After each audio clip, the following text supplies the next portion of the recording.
Yan ang aking duyan, guys. Mga dragon fruits. Yan.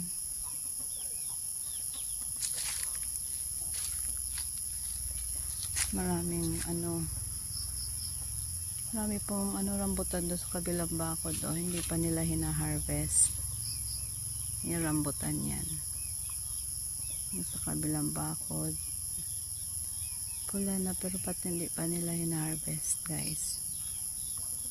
Yan ang kay mga dragon fruits. Guys. Minsan dyan ako nagduduyan pag nag-relax ako. Dyan ako nagduduyan. Yan, yung duyan. Guys. Kukuha ako ng sinampay. Nilaba ko kahapon. Sinampay ko